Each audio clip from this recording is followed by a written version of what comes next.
Welcome, Assad. Welcome back, Assad.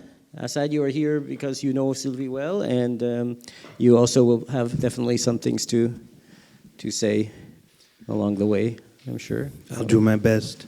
Do your best. Very good. Okay, so here we are. This is one of your paintings. Of course, Sylvie is a painter. And do you want to say anything about this painting? Why you chose it to open the... Yes, the title, the name is une felouk. So in Arab it's falouka. And so this is in connection with Le Journal sur le Nile, where we have been navigating on a felouk. Go down to the Nile. And so this, it comes from this painting, from the remember of a felouk at night and the light, in the Nile, inside the water, we could see. On the Nile River. So we have this title, kind of Carnet sur le Nile, I think. I don't know if that's correct. So this is what the book, the carnet, the notebook looks like. And this is your hand, I guess. Yes. Yes. So you can see that it's a combination. So are these drawings from Édouard Glissant, or they're from you, or they're Pardon? Are these drawings, les dessins? Yes, it's from Édouard. Yes, it's from Édouard. That's why. So I am. It is at the BNF, Bibliothèque Nationale, and so that's why I was there, and I was not intended to show it, but so I kept this photo, and I thought it was interesting to, first of all, before entering maybe a little more, to see the carnet, how it looks like. Yeah, because we kind of made it into more presentation mode after, so just show you the original one. So here is is this the first page? Yes, les seuils d'éternité. Yes, it's very important. The thresholds of eternity. We were talking about. How do you translate it, les seuils? Threshold? Is it not correct? Les seuils? There's a francophone there. Yes. Threshold? C'est là qu'on franchit quand yes, it's very important. On traverse une porte ou quelque chose. Exactly, it's the place of le passage. We were talking about le passage, and so if I can say something, I just came from the exhibition in Sao Paulo with Édouard's art collection. In dialogue with artists from Brazil and Caribbean, like that. It's the first time there is this exhibition, with this work from.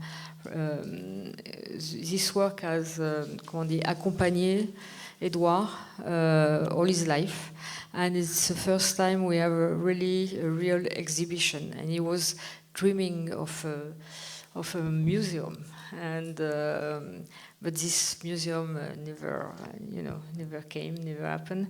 But I could see, in Sao Paulo, that the museum is there now, because we can see how it works, and the dialogue with the artist now, is really amazing. And we were talking about les lieux de passage, les lieux where we cross, the possibility of crossing. We can call les espaces traversants. And one of the artists in dialogue, with these works in Sao Paulo, it's the name of the museum. It's Institut Tommy-Otake in Sao Paulo, and Tariq Kiswatson And so he show, his work, and it's about les seuils. He named les seuils, and his installation is very interesting because he has this kind of cocoon, which and it's for him it's this space that this space. The space appear when you are at this passage, at le seuil. At this moment, you cross from a place to another place, and it was for him. This place was the migrant people, the crossing people, who are arriving in a country, and they stay in this space, this of the passage, the seuil, and what happened? What space open here right now? Because you will never be the same after this moment when you are waiting, if you will cross or not, if you will be allowed to cross or not. And so that's why, the link for me, and very often I think the wait, the waiting time, it's like an eternity, and so that's that's why for me it was very, very interesting maybe to start by this. Les seuils d'éternité, which is, for Édouard, if it's all his work and his poetic thinking is about those passages, ces seuils, these different, during of the time and the space, which is, and the. Well, we will see after. We will go on. It's like other kind of relation, right? Being yes. on the seuil is like in relation. Yeah. Carte postale. It says here, I just translated it on top. Oui, postcard, yes. Yeah, that's, I think, bon. So it's interesting because, it's like, so he was writing every day. And each time he had this drawing, and so this connecting space he create like that. I think we will see some more, but we can, yes. What is? Excuse me, parce que That's Assoir. Yeah. Tombeau des Princes. Yeah. Ah oui, le tombe des princes. Ouais. Okay. I couldn't translate this one. I couldn't read it, so. C'est quoi? I don't know. Well, it doesn't matter. La tour. Yes, he said. Yes, he says the tower. On the top of the hill is in the reality is more thin. Is thinner. Is smaller. That's what I said. Yes, he has to say that. Yes, he make it smaller. It's not realistic. Larger. If you go there, don't be disappointed. It's much more narrow. Okay. Now what I did here is I translated some of it on the bottom in English, and sometimes I put it on top of the text like this, yes, so you can see. Maybe you can read it, no, like that. No. Should I read it? I mean, I can read a bit, but actually these translations are not great. They're just to give you a sense. Later we'll do a proper translation. I think you are too modest. It's just to give you a sense. No, it's good. Maybe we'll choose one of them or something so that we can have more of a conversation than doing this, right? Yes, and with you. What do people think? Yeah, you get a sense of it. Yeah. A little bit? Yes. Okay. The white birds, ibises, on the tree branches remind me of clouds that descended at fixed times on the banks of La Restinga Pond and Margarita Island near Venezuela. Establishing such connections, nourished by and reviving memory, is not about reducing all things in the world to an egocentric uniformity you decide upon yourself. Rather, it is about nourishing diversity with an equivalence which allows us to better understand it. The very archaic tombs of the explorer princes, those desert corsairs on exhibitions in the farthest lands of the earth, I am told that it is fortunate to begin any introduction to Egyptian art with them. From the end of the Old Kingdom to the beginning of the Middle Ages, and during all periods in between, they summarize the path traveled, from the naturalistic, lively, and playful lines to the perfectly staged hieratic forms that await us in Luxor. So here it says, of life too strong or too éprouvé. Éprouvé is very hard to translate. Mm-hmm. Yeah, tested, proved. Feel it. Yeah. It's what you feel. What you feel. For the formerly privileged people of Egypt and for their slaves. It's for both of them. Yeah, yeah. Yeah. Mm-hmm.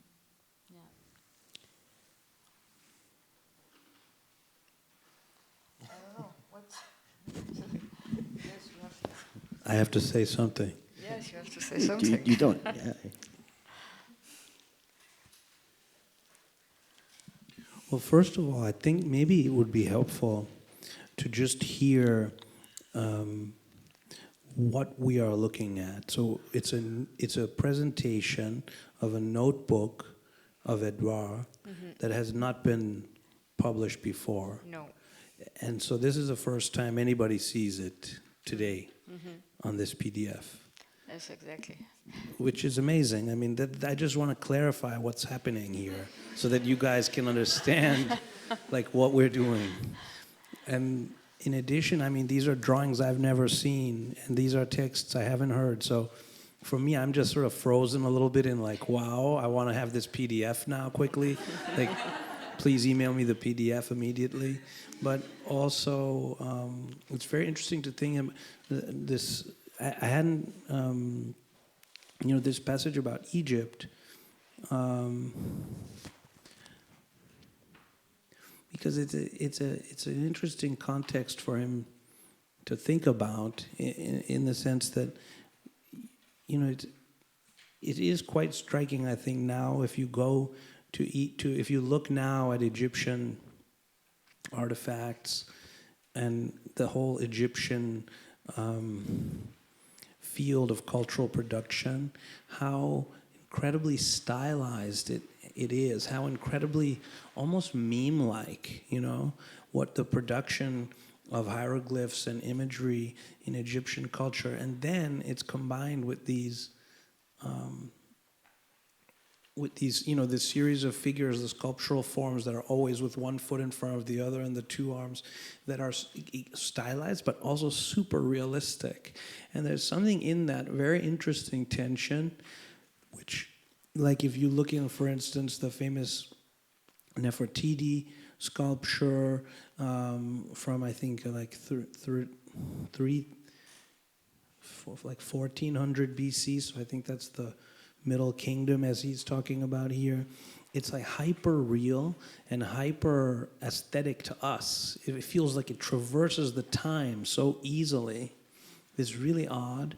And it's interesting then you look at the hieroglyphs and they don't traverse the time. So I mean, you're really fascinated, but it's not clear what they mean anymore. I mean, unless you learn it. And I just think that like you look at this culture and you see a whole self-enclosed system with a great thickness, and I see when I'm reading Glissant, I feel like I'm able to see our culture in a way like that, and so it's funny to think of him thinking about Egypt.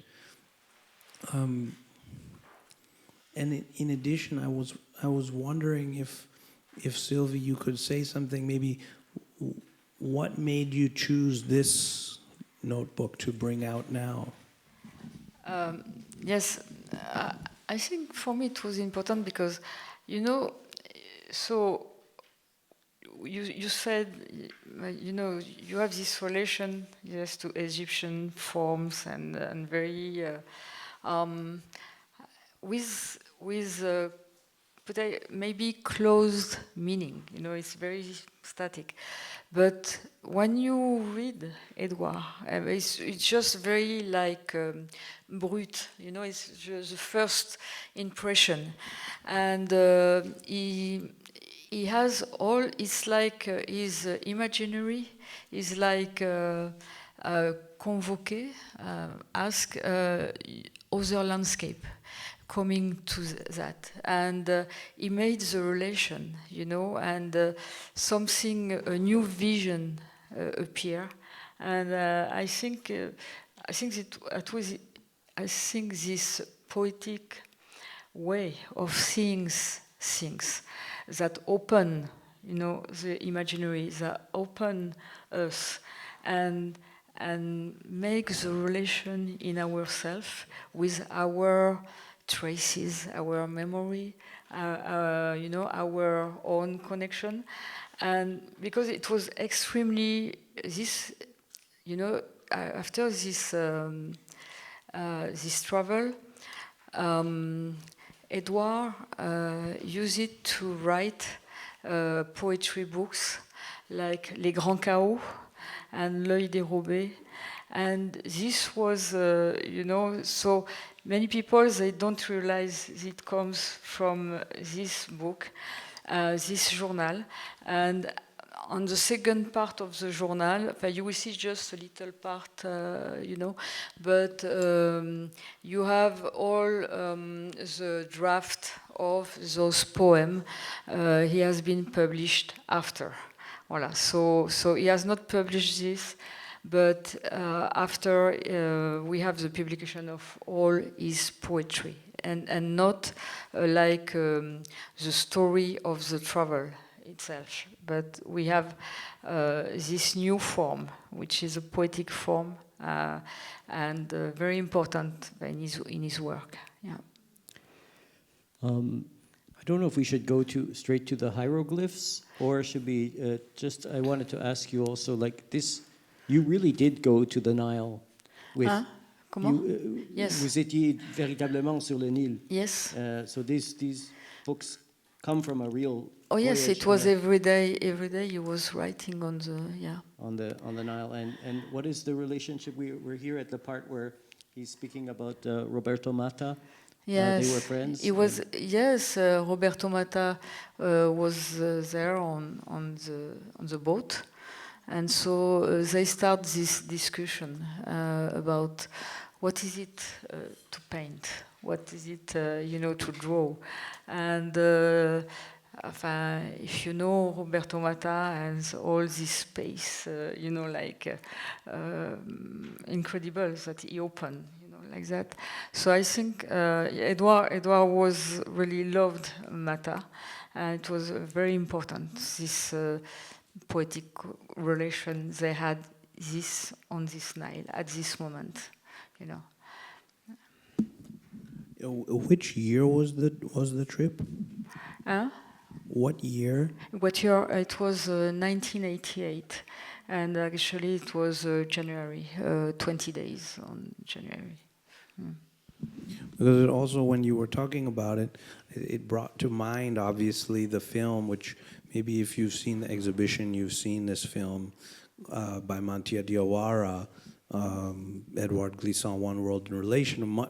Most of the film is shot on the Queen Mary II crossing the Atlantic from Southampton to New York. And again, it's something about these spaces.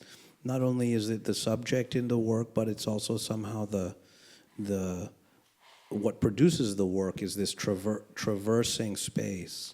But it's very important because it was crossing the Atlantic, and for Édouard, the Atlantic Sea is the memory, and it's it's also, I think you were talking about that, about the boat.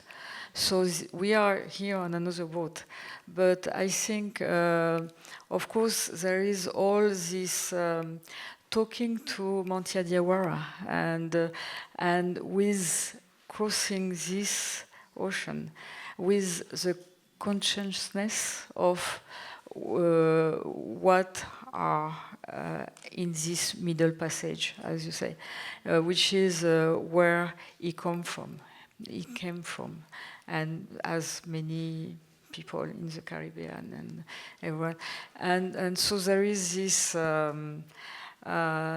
So that's why it was so deep sometimes. You know what it was, because it was really like it was feeling. You know, the memories he has in himself were, I think, rising at this time and making connection with now this new people, new humanity, new vision, but totally connected with this. What is they are born from this boat. The boat who are, they are born in there. That's why he was always talking about, he said, in the Caribbean, we don't have like, we don't have the story of La Genèse. We don't have like old mythology of, we are the son of, Antel and the son and we have, because of course, but for us, we are from a Genèse, and it's so they are born from the abyss, a gouffre, where they have lost absolutely, during this crossing, they have lost the language, the memories, everything. And so the newborn people and humanity, who makes humanity, is from the new encounter with a new land, a new, and this history, of course, from the violence, but also from the resistance of this, and the connection who has been established, the relation, the new relation to the world, to the, so, voilà. I don't know exactly, but I think it is quite. We go far, but it's important. Yes, but I think it's also if we're going a distance, but it's these things are all connected, or these are all things in relation, and it also makes me think of how it made so much sense when Glissant appears in Hamadine's film, in the same moment of the passing through the place of no return, the passing through into the abyss, and what comes now is something, a new relation to the world, and so I felt that was instinctively a wonder, something. A remarkable moment in that film. Absolutely, and you were talking about opacity before, and so of course also what we carry is also sometimes very an opacity. We feel we carry many things, like many traces, but we don't have the conscience of what is it. We don't have exactly the meaning, and I think and about the opacity, I remember Édouard used to say that you don't need. You don't need to tell me exactly who you are, comment on dit, pour que je vous aime. For me to love you, yeah. You don't need, and so for him, it's that was very important. To you are not to be to oblige the other to decline, to say I am this and like that. So, okay, you are accepted, and it was very important to respect this opacity, which is this intimacy, very singular that for each of us, and it's our intimate story and what we are exactly. And maybe we don't need to exactly to be very clear, but if we feel that it's a matter, I think the poetic opening, it's the capacity of this sensitivity to feel that we have something maybe precious. We have we carry, and we come from this, but if maybe we don't need to have to know exactly count, what we have, what is it, making a list and things like that. And it's a new way. It's like, of course, the political, system. They cannot stand. You have the people. The people they don't understand. They reject them, and it's not. They cannot enter. They cannot, go through. I think it's this kind of yes, very and important. I think that this is one of the things which in the previous conversation we were saying that many of the thoughts or insights that you get from reading Édouard, like they become more relevant, even more relevant, and this is one that really became more relevant. Even in 2016, I remember talking with Philippe Pareno about this, and I was recounting that sentence, je réclame le droit à l'opacité, from I demand the right to opacity, and that's what brings us together, that we are all opaque to ourselves, rather than that's what needs to be overcome or needs to be translated. And he got very excited and made the T-shirt. I think for that show we did, he made the T-shirt. So I decided to wear the T-shirt actually today.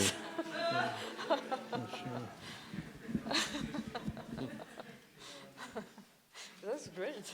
Yeah, and Philippe made this T-shirt, and I think that makes sense as a T-shirt because it's to put on the person's body, right? Yes. It goes on your body, and there, yes, and so it was a good intuition he had.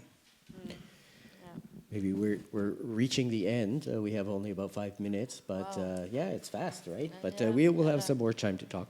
But we're talking about, of course, writers think a lot about writing and the limits of words and the power of words. Yeah. And what is really spectacular in this carnet and in Édouard Glissant's practice in general is that, this polyphony of approaches and this polyvalence. Maybe you want to describe a little bit about this kind of poetic but also graphic endeavor from the... Yes, he was. He was, of course, like drawing one of the cartouches, two cartouches. You will see there are two, and yes, and so of course these cartouches can be read and translated. There is an official translation. But Édouard made this own translation, and so that's quite interesting. If like this one, you translate it in English, I think. It says, so sun at the top, and then it's repère, devenir, so it's future or becoming, devenir. Yeah. And then ka, the soul. And so then Édouard produces this sentence, right?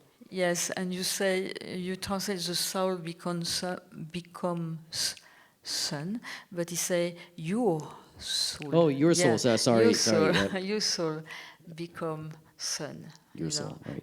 Becomes So he light. actually, it's not the sun, but it's yours. No, it's not. It's l'âme here, right? L'âme, but it's ton âme. So ton âme, he yes. he transformed. Your Yeah, soul, you're right. yes, right. yes. And the other one is, yes. So you have the translation on the other page. Oh yeah, here. Yes, here. So here we have the sun again, the truth, and to sow. Yeah. And then the translation is here on the bottom. I leave the truth in the light of the sun. No, Voilà. oh sorry, what? It's not leave. I sow the truth. Yes, it's like. I don't know what happened. Comment on dit? Weave, maybe Yes, weave. it's, Tisser is it's like you know when you do a cloth. You knit. Weave, yeah. Voilà. I weave. It's Yes, the truth to the light. Yes, to the light of the sun. This is interesting, if I may say. You know, like we were talking also about, you know, maybe the living, and